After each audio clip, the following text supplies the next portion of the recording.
دغه تړونونه نن مازدیګر د افغانستان له اړخه د ملي امنیت د سلاکار محمد حنیف اتمر په کابل کې د امریکا د متحده ایالاتو لوی سفیر کننګهم او د ناټو سفیر موریکس یوخیمیس په ارګ کې لاسلیک کړل.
د افغانستان جمهور رئیس ډاکټر محمد اشرف غنی احمدزی د دغو تړونونو له لاسلیک وروسته وویل: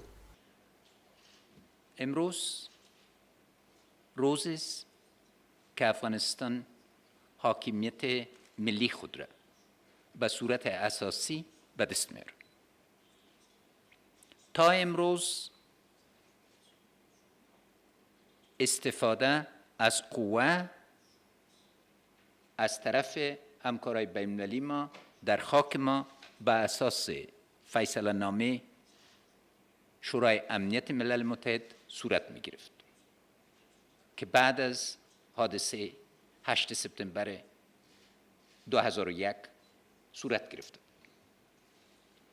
امروز ما شاهد مساوات دولت افغانستان با دولت‌های همکار خود در دنیا هستیم.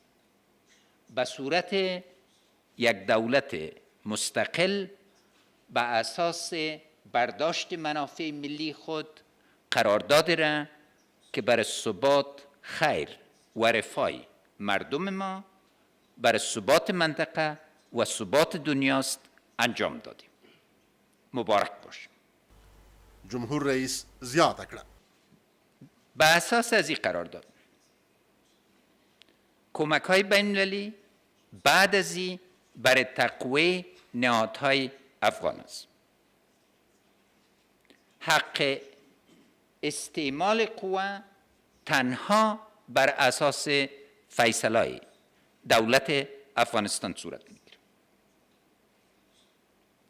کمک های بین المللی تا حد ممکن از رای بودجه ما صورت میگیره به شرطی که ما اصلاحات بنیادی را در مصرف عملی کنیم و شفافیت را که ملت ما میخواه انجام بدیم. د هیواد جمهور رئیس وویل چې له دې وروسته به زموږ فضا زموږ تر خپل کنټرول لاندې وي او هغه څوک چې افغانستان ته راځي د ویزې د یو قبول شوي نظام له مخې به زموږ خاورې ته داخلیږي. فضای ما زیر کنترل خودمان. هر کسی که به افغانستان میایه به اساس یک نظام قبول شده ویزا به خاک ما خواهد. قراردادهای بین المللی تحت قوانین مشخص ما اقدامات خود را انجام خواهد داد. قوای بین المللی به هیچ یک از اماکن مقدس ما مثل مساجد ما داخل شده نخواهد است.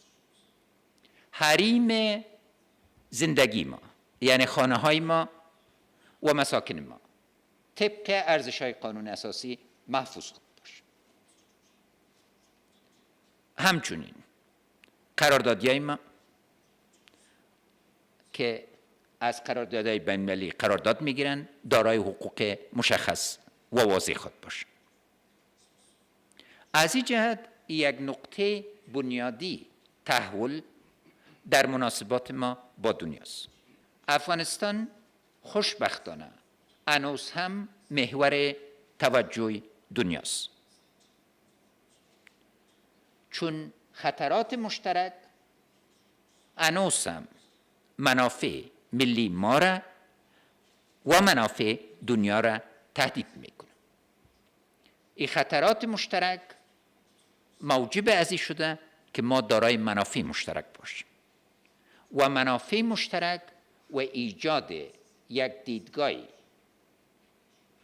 مشترک موجب از این میشه که در مقابل خطرات با جدیت اقدام کنیم.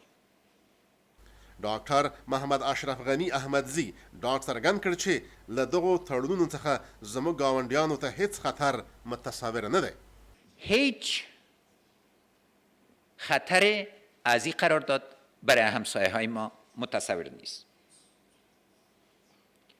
هیچ همسایه افغانستان خود از جهت از این قرارداد باید در خطر نبینه، چون این قرارداد صرفاً و صرفاً برای ثبات افغانستان و رفاه افغانستان صورت میگیره و دفاع در مقابل خطراتی که از شبکه‌ها برای ما و بر دنیا از او سرچشمه میگیره. هیچ نوع تجهیزات هستوی یا کیمیاوی یا غیره در خاک ما جابجا نخواهد شد و مورد استفاده قرار نخواهد گرفت. نو دا ټول سره ټول کو معنی داده چې که خدای ناکده ایمو خاوره جدی خطر سره مخامخ سی، بیا هم د هغه په چوکاټ کې موږ خاصه غوښتنه کولی سو او ایمو غوښتنه به د جدي توجه او فوري توجه لاندې ونیول سي تر څو دوه دولته په ګډه او بیا ناتو او افغانستان وکړای سي اقدام وکړي.